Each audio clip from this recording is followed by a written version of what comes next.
엔터테인먼트 채널에 오신 것을 환영합니다. 박스 부부의 세계. 귀하의 협조에 감사드립니다. 오늘 뉴스레터를 시작하십시오. 도망갈 수 없었던 현서, 부부의 세계 속 스토킹의 진짜 문제. JTBC 부부의 세계의 현서, 심은우는 데이트 폭력에 시달렸다. 동거 중인 인규, 이학주는 걸핏하면 손찌검을 했다.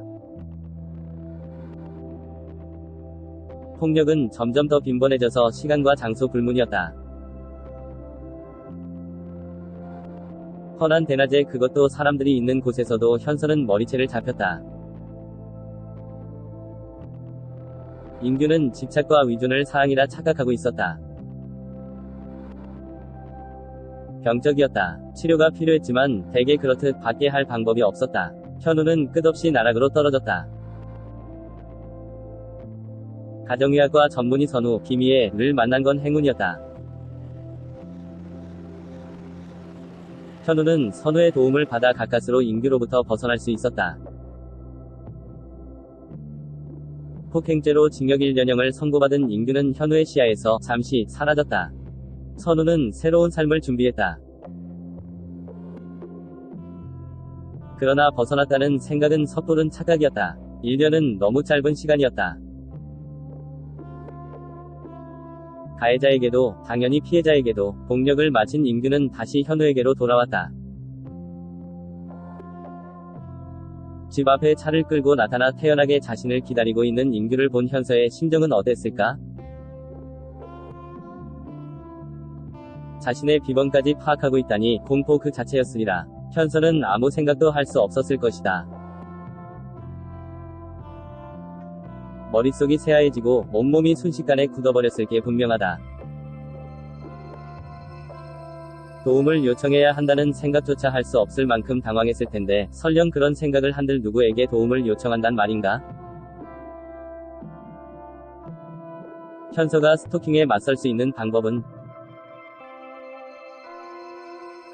인규는 현서를 차에 태우고 어디론가 향했다. 그가 도착한 곳은 주얼리 가게였다. 인규는 현서에게 대뜸 반지를 골라보라고 했다. 현서가 머뭇거리자 인규는 자신의 마음에 드는 걸 고르더니 직원에게 결혼 반지니까 잘 부탁한다고 했다.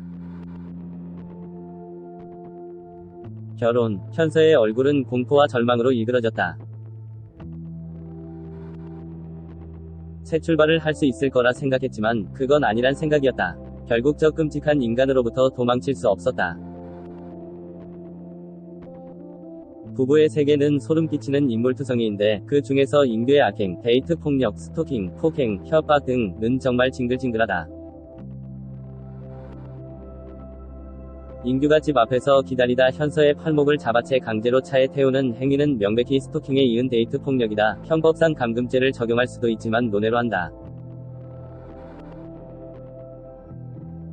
이때 현서가 이 스토킹에 맞서 할 수 있는 방법은 무엇일까? 경찰에 신고를 한다. 물론 일이 잘 풀릴 경우 출동한 경찰이 당장의 문제는 해결해 줬을지 모른다. 처음에는 훈방 조치를 했을 것이다.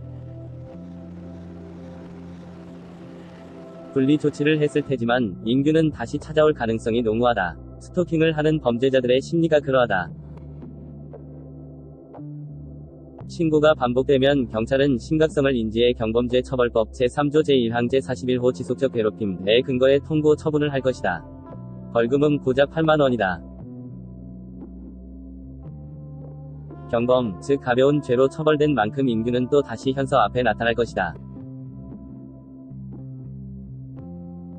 집이든 직장이든 가리지 않고 어디든 말이다. 피해자의 입장에선 더 고통스러운 상황에 처하게 되는 셈이다.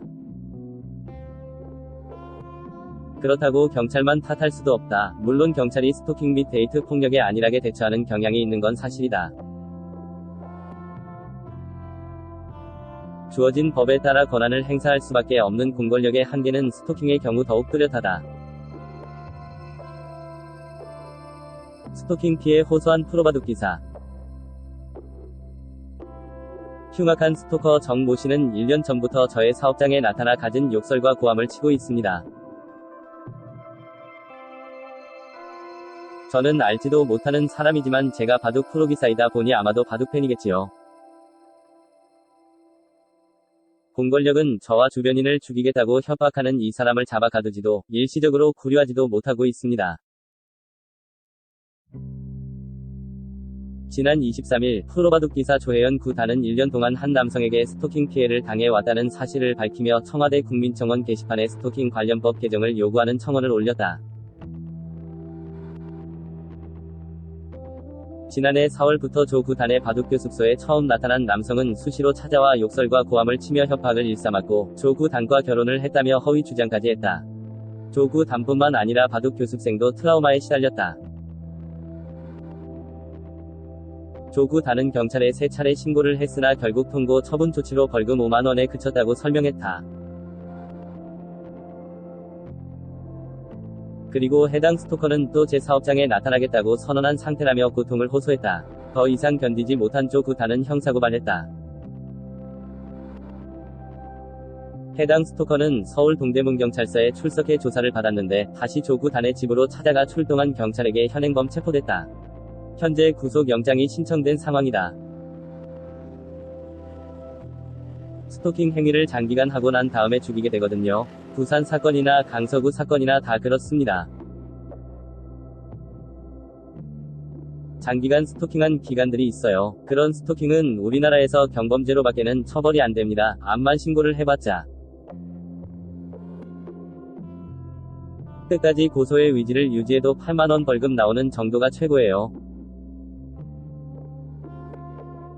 그러다 보니까 앙심을 품고 있는 사람 입장에서는 8만 원이 중요한 게 아니라 결국 죽이겠다는 계속 그 의지를 갖다 보니까 지금 그 정도로는 도저히 중단이 안 됩니다. CBS 김현정의 뉴스쇼. 이수정 경기대 범죄심리학과 교수. 피해자가 극단의 위협에 느껴야만 공권력이 움직일 수 있다면 이건 매우 심각한 문제이다. 앞서 설명했듯이 스토킹은 현행법상 경범죄에 포함되어 있는데 실제로 성폭행, 살인 등으로 이어지는 경우가 많다는 점에서 더 강력하게 규제할 필요가 있다. 정부도 문제의식을 갖고 입법을 추진, 스토킹 범죄를 범한 사람은 5년 이하의 징역 또는 5천만 원 이하의 벌금, 했지만 끝내 무산되고 말았다. 지나치게 무심하고 허약한 공권력. 현우는 어떻게 됐을까? 그는 지인이 있는 울산으로 도망을 치기로 결심했다. 그러나 기차역까지 쫓아온 인규에게 끝내 붙잡히고 말았다. 도망치지 못했다. 여기서 일은 다 잊고 잘 지내라는 선우의 말은 실현되지 못했다. 선우는 플랫폼에 덩그러니 놓인 현서의 가방을 발견하고 불안감에 휩싸였다. 그리고 자신이 건넸던 목도리에 피가 흥건히 묻어있는 걸 보고 불길함을 느꼈다. 이처럼 스토킹 범죄로부터 벗어난다는 건 매우 어려운 일이다. 현실 속에는 수많은 현서들이 있다. 그러나 그들에게 공권력은 지나치게 무심하고 허약하다. 법은 존재하는지조차 알 수 없을 만큼 무용하다. 외국은 어떨까?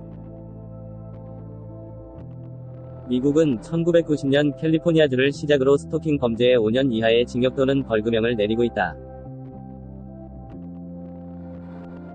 영국은 1997년 괴롭힘 방지법을 만들어 2번 이상 반복되는 위협과 괴롭힘을 처벌해왔다. 일본은 2000년 스토킹 규제법을 시행했고, 독일은 2007년 타인에게 그 사람이 생활 형성을 침해할 가능성이 있는 방법으로 권한 없이 의사에 반하여 지속해서 접촉한 자를 3년 이하의 징역 또는 벌금형에 처하고 있다. 스토킹 범죄의 입법 공백을 없애는 것이야말로 21대 국회의 선결 과제일 것이다. 처벌 강화는 당연하고 신고시 초동 조치, 가해자 차단 및 감시, 피해자 보호와 지원까지 말이다.